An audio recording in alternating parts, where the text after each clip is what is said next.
Well, I think that Wigan are obviously at the moment sorting out their squad for next year, and Yeah, every week in the papers you hear Wigan stuff, and I wonder if that's potentially going to be an issue, because some players won't be getting retained, but. Uh, nothing's cleared up. But there's rumours about Escaré being cut adrift. There's rumours about certain people coming in, which might mean other players who are off contract will be wondering where their offers are, and so I don't know about that. Whereas Hull KR obviously will have that focus of a new coach on a temporary basis, but whatever, it can be galvanising. I just think I'm going to stick to my trend of teams that didn't play last weekend, having a bit more time to prepare. I'm going to go Wigan by 14. yeah, fair enough. And then the final game then is London hosting St Helens. Do we just try out the line St Helens until given any reason to be convinced otherwise? I assume they might mix up their squad a little bit for this one, as they have been doing so far Yeah, this year, but it's not set them off kilter at any point. I've got Saints by 30. yeah. If you do still care about fantasy league, get Robit out of your team because I don't think he's playing this week. But yeah, I think even with a rotation, I still have Saints winning this quite comfortably. Saints by 24. And they're the opposite. They're the ones that I'm not picking, who played last weekend. But I think it's obvious why at Yeah, this stage. You got bottom against top. I hope London are manful, but my worry with London this year is always that there'll be 2 or 3 scores down before they realise the game's kicked off. And against St Helens, they ain't gonna come. that ain't going to help. No. But good luck to London. I hope they do win. Into the championship game of the week, then we've got to have second against third, haven't we? Really? Yeah, York are should hosting be a good one. Toulouse. Yeah, what do you reckon? I think York have found a little bit of form now, a little bit of more, maybe a bit more consistency. But then this whole chaos situation could have a big impact on York because there's been a lot of talk, hasn't there, over recent weeks that James Ford is the man that Hull KR were targeting for next year to be their coach. So maybe there'll be some people looking sideways at each other around York this week. But Toulouse aren't great on the road, so I'll go York. I'd go to lose. Okay. League One game of the week. Now, normally we'd keep Keighley out of the conversation, but because of the big points deduction they had, but also because of the fact that they sacked their coach for no good reason whatsoever last week. But I just think it's the closest looking game on paper. So Hunslet versus Keighley is the game of the week in League One. Yeah, Keighley going back to the 90s. They've decided it's a revival they can't avoid. They've literally gone to the coach who wrote the textbook. I mean, Yeah. Who is he the head coach? Is he some other sort of role? But 74-year-old Phil Larder, is that the way to go? Is that seriously what they think is going to move them forward as a rugby league club? That's going to help them bring in new fans to Keighley? Because you don't bring back old fans. Old fans of these clubs don't exist, okay? Lapsed fans of these clubs, they don't exist because they never had crowds of 5,000, 6,000 within the last 40 years, did they? So lapsed fans don't exist. So is bringing back someone that no one's ever heard of because he's been out of the game for so long actually going to inspire the town to think, "Ooh, this is going to be exciting"? No, it's a classic disconnection from the competition decision, isn't it? In terms of the hopes that you'd have that Larder could do anything at this point in his life, quite frankly. Take nothing away from the fact that he was, clearly a coach of some pedigree in the 80s and the 90s and stuff, but it's 2020 in 6 months. Yeah. Let's keep the 90s retro for club nights in dodgy nightclubs, shall we? And let's. But yeah, as a result, I'm going to tip Hunslet.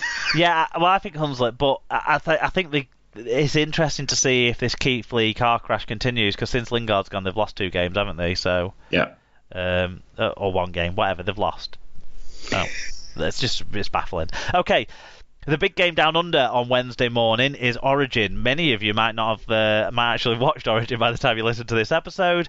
Queensland hosting New South Wales and kicking off the series. Shall we give this one a few minutes? Shall we run through the sides and just marvel at the names that are on here, but also the age of some of the players that have been brought in to the squads. Both sides have got teenagers on the bench making their Origin debuts because of well, I don't really understand, because Brisbane hasn't exactly been setting it alight, but these players have a lot expected of them, the 2 Broncos forwards that have come into the side. So the Queensland side is 21-year-old Kalen Ponga at fullback, who's been inspirational in the Knights' recent upturn in form. Corey Oates is on one wing and Dane Gagai is on the other. They probably don't need any introductions at this stage. Neither do Michael Morgan or Will Chambers, who are in the centres, although Michael Morgan in the centres, not his usual position. That's an interesting call, yeah.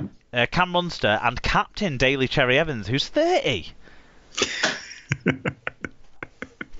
Daly Cherry Evans is 30. I suppose when you think about it, it makes sense, because those good Manly teams now are almost a distant memory. But still, they're the halfbacks. Then Ben Hunt at 9, that's probably the weak spot, although they do have Moses and Bai on the bench to come and change up the pace there. Jairo and Josh Papali are the starting front rowers alongside Ben Hunt. Felice Kafusi and Matt Gillett in the back row, and locking the scrum is Josh Maguire, another one of the more experienced players in this side. Then Moses and Bai is on the bench.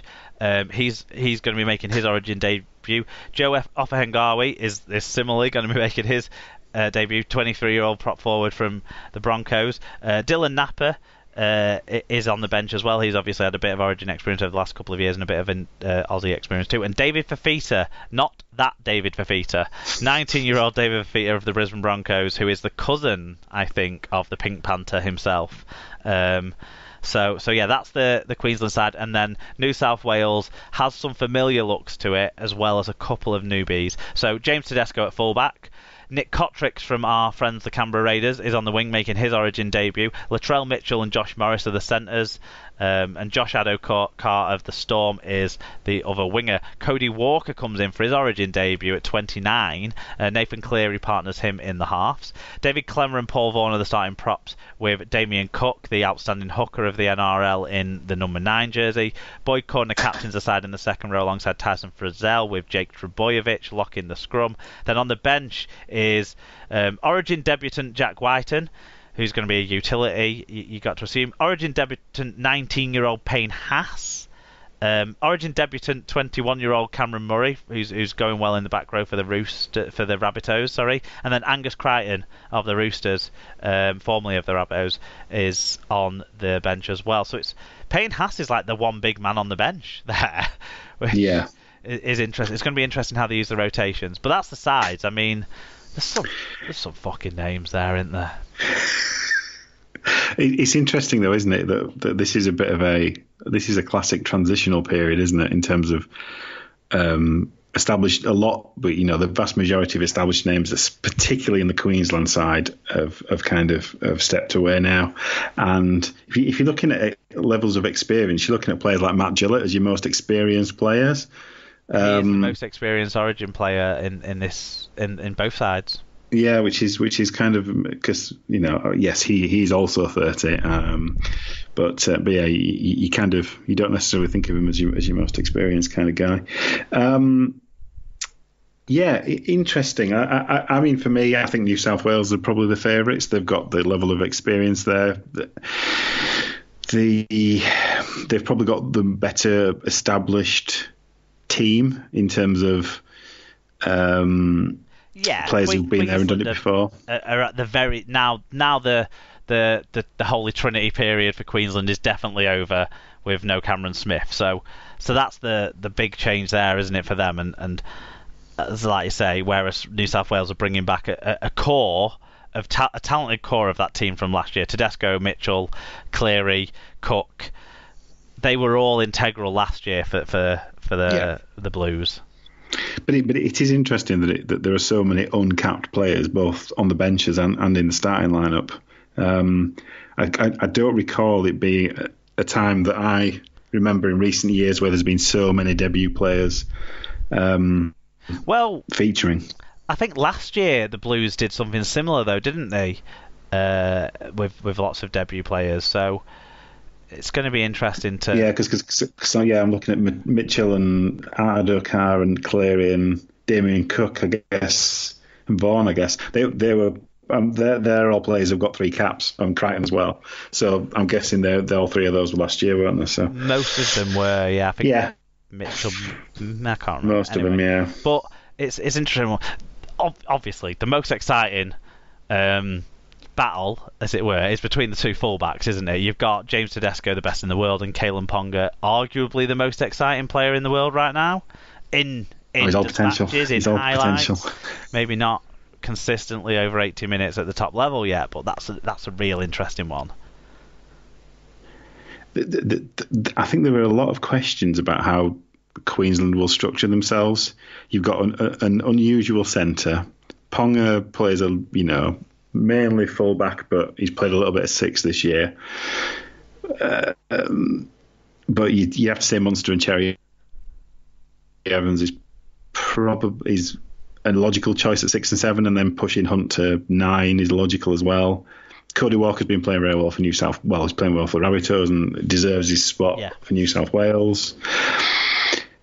It's always difficult to call. How have you gone with this one? I'm going New South Wales as well. I think it'll be close. I think it'll be tense. I think that New South Wales will. They've got more game breakers for me. So Tedesco, Adokar, Damien Cook, they're 3 of the fastest players in the world. I know Kalen Ponga is very fast as well, but I just think in a game like this, it'll turn on the moments where you can turn field position, and I think New South Wales have got more players that'll turn field position with their pace. So I just think that's where I would give them the edge, to be honest.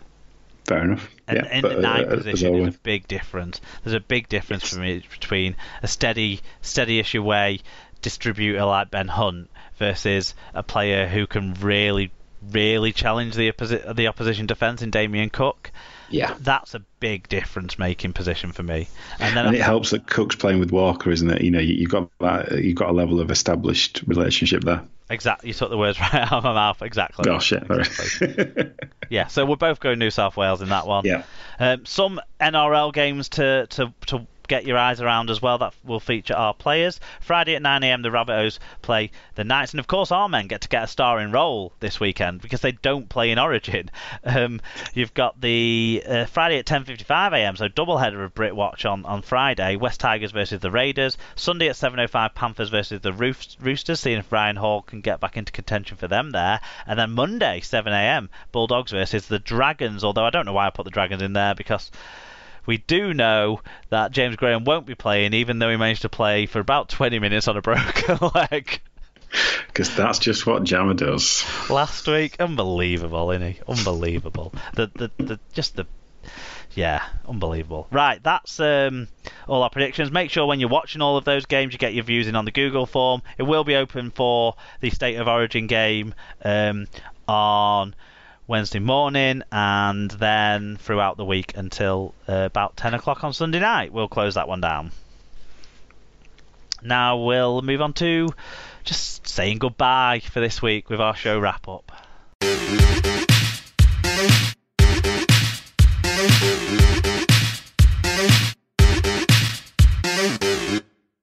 Right, so that's just about full time, and we're just about there in terms of this episode 224, not 222. So yeah, we do have a little quiz that I've put together for Mark. Oh, you remembered this week, did you? Yeah, I did. Yeah. Tim's fault that, by the way. All Tim's fault. Yes. Well, no. To be fair, I remembered with a gentle prod from your good self. So, unsurprisingly, I'm talking about the Challenge Cup this week. So, three I think I've got it the right way around in terms of making it starting a bit easier and getting a bit harder. But yeah, so question